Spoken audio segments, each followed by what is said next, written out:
Hello दोस्तों, स्वागत है आपके अपने YouTube channel read speed knowledge में। और आज के इस वीडियो में हम देखेंगे भारतीय साक्ष्य अधिनियम का एक बहुत ही इम्पोर्टेंट टॉपिक, जो कि एलएलबी और बीएलएलबी दोनों ही क्लासों के लिए कॉमन है। तो इसके अंतर्गत हम देखेंगे साक्ष्य किसे कहते हैं और साक्ष्य की परिभाषा। तो चलिए वीडियो शुरू करते हैं। वीडियो शुरू करने से पहले आपसे गुजारिश है कि चैनल पर यदि नए हैं तो चैनल को सब्सक्राइब कर लीजिए, बेल आइकन प्रेस कर लीजिए, ताकि आने वाले वीडियो की हर एक नोटिफिकेशन सबसे पहले आप तक पहुंचे। तो चलिए वीडियो शुरू करते हैं और सबसे पहले देख लेते हैं साक्ष्य किसे कहते हैं। साक्ष्य शब्द अंग्रेजी भाषा के एविडेंस शब्द का हिंदी रूपांतरण है, जिसकी उत्पत्ति लैटिन भाषा के एविडियर शब्द से हुई है। साक्ष्य शब्द जो है अंग्रेजी भाषा के एविडेंस शब्द का हिंदी रूपांतरण है, जिसकी उत्पत्ति लैटिन भाषा के एविडियर शब्द से हुई है, जिसका तात्पर्य है स्पष्टतया पता लगाना, निश्चित करना अथवा साबित करना होता है।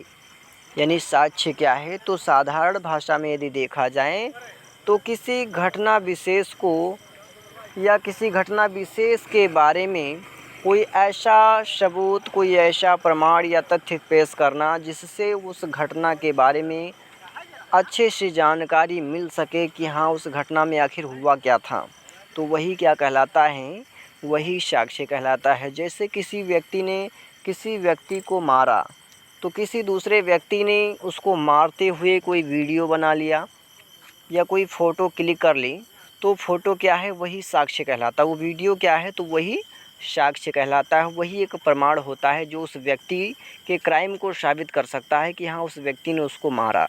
तो यही क्या कहलाता है, तो यही साक्ष्य कहलाता है। और अब आगे देखेंगे साक्ष्य की परिभाषा। तो साक्ष्य की कुछ महत्वपूर्ण परिभाषाएं निम्नलिखित हैं, जिनमें से पहली परिभाषा है बेंथम के अनुसार ऐसा तथ्य जिसके मस्तिष्क के सामने उपस्थित होने पर।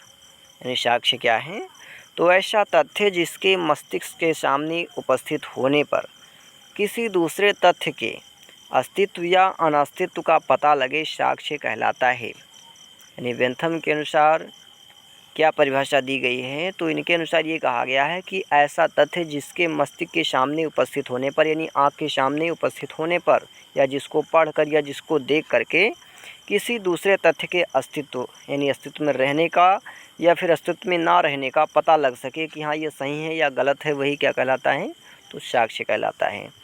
दूसरी परिभाषा है सामंड के अनुसार कि कोई भी ऐसा तथ्य जिसमें प्रमाणकारी बल हो, साक्ष्य कहलाता है। यानी कोई भी ऐसा तथ्य जिसमें प्रमाणकारी बल, यानी कि जिसको प्रमाणित करने का बल हो, यानी जो ये साबित कर सकता हो कि हाँ फला व्यक्ति ने फला क्राइम किया है, या किसी घटना विशेष के वजह से ये घटना घटी है, किसी कारण विशेष से कोई घटना घटी है, जो यह साबित कर सके, वही क्या कहलाता है, साक्ष्य कहलाता है।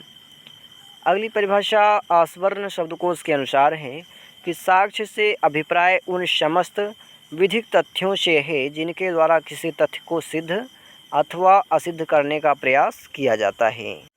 अगली परिभाषा है साक्ष्य अधिनियम की धारा 3 के अनुसार कि साक्ष्य शब्द से अभिप्रेत है और उसके अंतर्गत आते हैं वे सभी कथन जिनके जांचाधीन तथ्य के विषय के संबंध में न्यायालय अपने समक्ष साक्षियों द्वारा किए जाने की अनुज्ञा देता है या अपेक्षा करता है।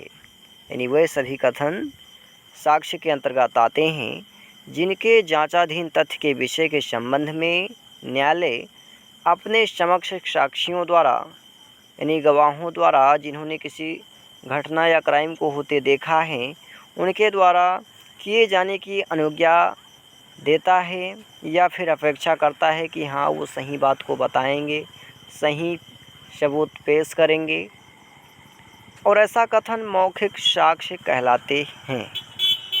दूसरा है कि न्यायालय के निरीक्षण के लिए पेश की गई सब दस्तावेज़ों जिनमें इलेक्ट्रॉनिक अभिलेख शामिल हैं और ऐसी दस्तावेज़ें दस्तावेजी साक्ष्य कहलाती हैं। उपयुक्त परिभाषाओं से स्पष्ट होता है कि साक्ष्य शब्द का अर्थ ऐसी किसी बात से है। यानी उपयुक्त परिभाषाओं से यह स्पष्ट होता है कि साक्ष्य शब्द का अर्थ ऐसी किसी बात से है जिसके द्वारा किसी अविकथित तथ्य की बात को साबित या ना साबित किया जाता है। यानी जिसके द्वारा किसी अविकथित तथ्य की बात को साबित या ना साबित किया जाता है, और कोई भी ऐसी वस्तु या बात जो विवादग्रस्त तथ्य को न्यायालय के सामने स्पष्ट कर सके वह साक्ष्य है। यानी कोई भी ऐसी वस्तु हो या कोई भी ऐसी बात हो जो विवादग्रस्त तथ्य को, यानी झगड़े की जड़ को, ठीक है, न्यायालय के सामने स्पष्ट कर सके वह साक्ष्य है। और जब ये प्रश्न हो कि आगजनी आरंभ होने के पूर्व क्या कोई विस्फोट हुआ था, यानी आगजनी होने से पहले क्या कोई विस्फोट हुआ था, तो विस्फोट का धमाका तथा उसकी चमक इसके साक्ष्य होते हैं। और जिन व्यक्तियों ने उस धमाके को सुना, जब धमाका हुआ तो उस धमाके को जिन व्यक्तियों ने सुना या उसके चमक को देखा, तो वे क्या होते हैं, वो साक्ष्य दे सकते हैं। वो क्या होते हैं, साक्षी होते हैं, और उनके द्वारा दिया गया बयान साक्ष्य होता है कि क्या विस्फोट हुआ था। ठीक है, तो आज के लिए इतना ही, मिलते हैं किसी और वीडियो में। तब तक के लिए जानकारी पसंद आए तो ज़्यादा से ज़्यादा मित्रों में शेयर करें, लाइक करें और चैनल को सब्सक्राइब करें। साथ ही नए टॉपिक के लिए कमेंट करें।